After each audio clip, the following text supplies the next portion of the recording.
Dream that was produced by Hart and Dana Perry of Crowing Rooster Productions. This is just an excerpt. I think it demonstrates what you are laying out. Thank you so much, Danny Glover.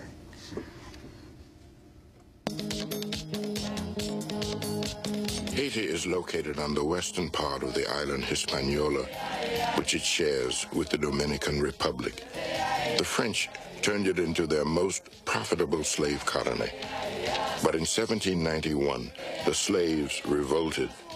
By 1804, the slave armies defeated Napoleon's legions, making Haiti the first independent black republic in the world. Fearing the example would spread, the United States refused to recognize Haiti, beginning an uneasy relationship between a country founded by slaves and one founded by slave owners. At the turn of the century, America's view of Haiti was summed up by Secretary of State William Jennings Bryan, who said, "Dear me, think of it, niggers speaking French." You know, more than 2 years before we entered World War I, we decided we had to control Haiti. Here's Port-au-Prince, Haiti, in 1915, chief city of an island nation torn by internal troubles. Behind these scenes of peace and semi-tropic tranquility, there's uneasiness and unrest. The U.S. government wanted to control the strategic windward passage between Haiti and Cuba, the major shipping route to the Panama Canal and the Pacific.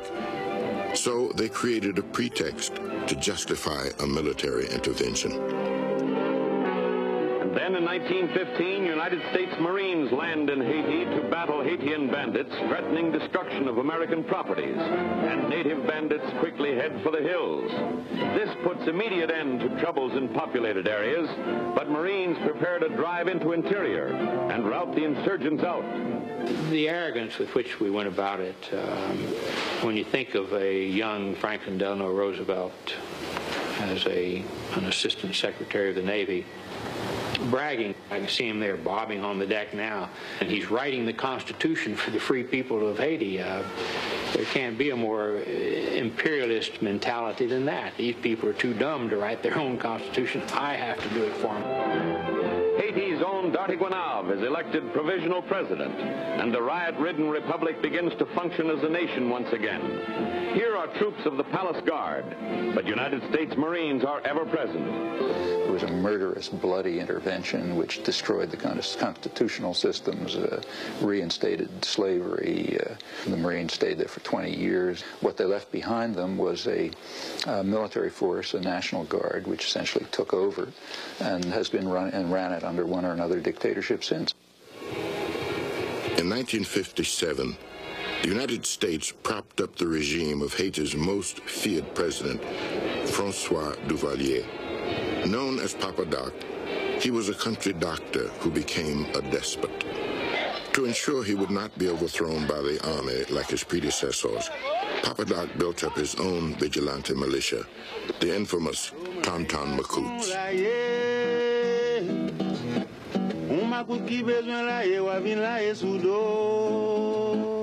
Volunteers for the Macoots were paid by having free license to steal and extort from the people they tortured, raped, and murdered.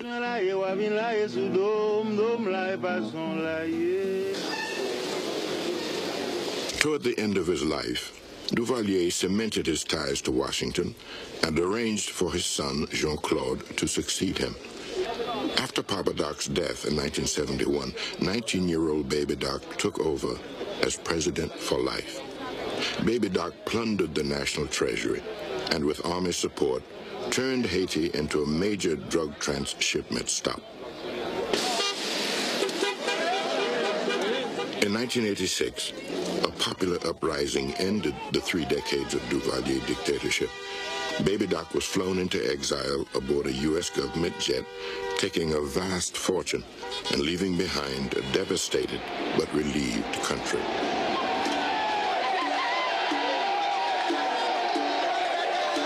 After years of living in fear, the Haitian people exploded taking revenge on the most abusive Tonton Macoutes in the déchoucage, or uprooting, of the Duvalier oppression. Some Macoutes who committed capital crimes suffered the popular justice called Père Lebrun, or necklacing. A tire filled with gasoline was placed around their bodies and burned.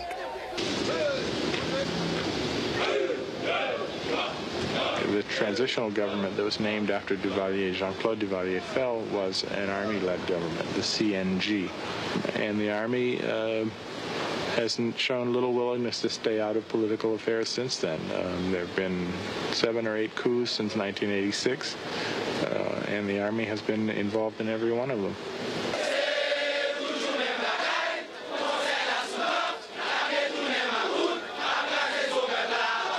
They sing, nothing has changed. Things are still the same. The soldiers have become Macoutes and are breaking heads.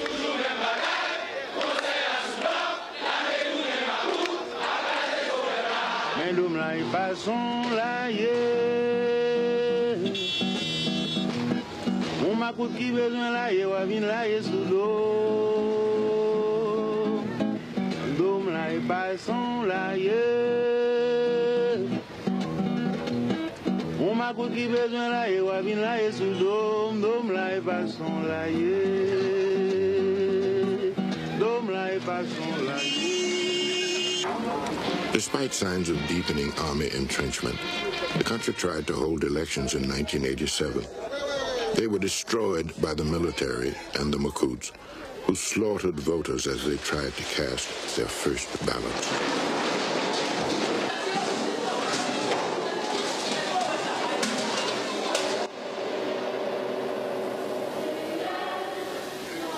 At the same time, a young Catholic priest, Jean-Bertrand Aristide, began drawing attention for his outspoken criticism of the army and foreign domination of the country.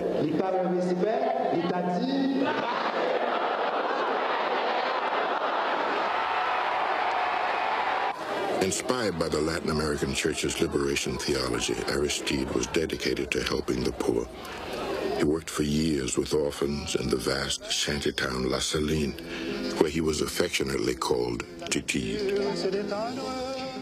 Excerpt of the 1992 documentary Haiti Killing the Dream, narrated by Ozzie Davis. It was written by Democracy Now! Co-host Juan Gonzalez. This is Democracy Now! We'll be back in a minute.